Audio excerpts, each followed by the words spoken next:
যারা ছোট শিরক করে, যেমন কথা বলা, তাবিজ ঝুলানো, তারা কি চিরস্থায়ী যাবে? না, ছোট শিরক চিরস্থায়ী জাহান্নামী নয়। তবে তারা ওয়াঈদের ভিতরে আছে। ওয়াঈদ অর্থ হচ্ছে ইন্নাল্লাহা লা ইয়াগফিরু আন ইউশরাকা বিহি ওয়া ইয়াগফিরু মা দুনা যালিকা লিমান ইয়াশা। ওয়াঈদের ভিতরে আছে, এই যে তাদের উচিত তওবা করা, ফিরে আসা। ছোট শিরক কখন, তাবিজ ঝুলানো কখন ছোট শিরক হবে, কখন বড় শিরক হবে? যখন মনে করা হয় যে তাবিজ তাকে মুক্তি দিবে, তখন বড় শিরক। আর যখন মনে করা হয় তাবিজ একটি মাধ্যম, তখন হবে ছোট শিরক। কখন হবে? যদি কোরআন এবং সুন্নাহ বাদে হয়। আর কোরআন এবং সুন্নাহ দিলে হারাম হবে, এটা শিরকের পর্যায়ে যাবে না। সুতরাং বিভিন্ন তিনটা মাসালা একসাথে বললাম, একটা হলো বড় শিরক, একটা ছোট শিরক, একটা হারাম, তিনটা আছে। কোরআন এবং হাদিসের কোন শব্দ যদি তাবিজ দেয়, এটা কি হবে? হারাম হবে, এটা শিরকের পর্যায়ে যাবে না। এই জন্য শেখ মোহাম্মদ সালেহ ওসাইমিন বলতেছেন যে কোরআন তো আসলে আল্লাহর কালাম, আল্লাহর কালামের পদ্ধতিগত ভুলটা হয়েছে, এটা হারাম পর্যায়ে চলে গেছে। কারণ তাকে তো শিরক করতে, তামামিয়া লটকাইতে বলা হয়নি, সে অন্য হারাম কাজটা করছে। কিন্তু এটা শিরকের পর্যায়ে যাবে যখন এটাকে ওসিলা, মানে এটাকে ইয়ার মাধ্যম মনে করা হবে। শরীয়ত এটাকে কোনো বিপদ থেকে উদ্ধারের মাধ্যম নির্ধারণ করেনি। মাধ্যম নির্ধারণ করলে ছোট শিরক হবে। আর যদি মনে করে এটাই বাঁচাবে, তো বড় শিরক হয়ে যাবে। অনেক মানুষ আবার তাবিজের উপর নির্ভর চলে আসে। শরীয়ত এই জন্য বলছেন মান আল্লাকা শাইয়ান উকিলা ইলাইহি।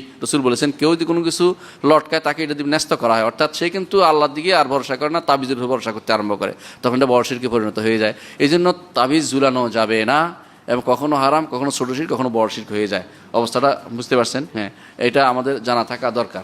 ছোট শিরকের পর্যায়টা যে কোনো কবিরা গুনার চেয়ে বড়। ছোট শিরক যে কোনো কবিরা গুনার চেয়ে বড়, অর্থাৎ অন্যান্য কবিরা গুনার চেয়ে ছোট শিরকটা বড়। অন্যান্য কবিরা গুনার চেয়ে ছোট শিরকটা আরো বেশি বড়। অর্থাৎ এই জন্য আব্দুল্লাহ ইবনে মাসউদ রাদিয়াল্লাহু আনহু বলেছেন, লা আন আহলিফা বিল্লাহি কাযিবান আহাব্বু ইলাইয়া আন আহলিফা বিগাইরিল্লাহি সাদিক। আমি আল্লাহর নামে মিথ্যা শপথ করাকে বেশি উত্তম মনে করি আল্লাহ ছাড়া অন্য কারো নামে সত্য শপথ করার চেয়ে। আহাব্বু ইলাইয়া, আল্লাহর নামে মিথ্যা শপথ করলে কি হবে? কবিরা গুনাহ হবে। আর আল্লাহ ছাড়া অন্য কারো নামে সত্য শপথ করলে কি হবে? শিরক হবে। তো বোঝা গেল উনি কেন এটা বলছেন যে কবিরা গুনার চেয়ে শিরক বড়, অথচ এটা ছোট শিরক। এই জন্য যে কোনো কবিরা গুনার চেয়ে যে কোনো ছোট শিরক বড় গুনার কাজ। এই জন্য ছোট শিরকের নাম গন্ধ যেন না থাকে, এই জন্য সবসময় দোয়া করতে হবে, আল্লাহুম্মা ইন্নী আউযু বিকা আন উশরিকা বিকা শাইআন ওয়া আউযু বিকা লিমা ওয়া আনা আ'লাম ওয়া আউযু বিকা লিমা লা আ'লাম। অর্থাৎ আল্লাহ, আমি জেনে শুনে শিরক করার চেয়ে, আরবি না বলতে পারলে আল্লাহ, আমি জেনে শুনে শিরক করার চেয়ে আপনার কাছে আশ্রয় চাই, আর যেটা জানি না সেটা থেকেও আপনার কাছে আশ্রয় চাই। সবসময় এটা বলবেন, আল্লাহর কাছে মাফ চাইবেন প্রতিদিন।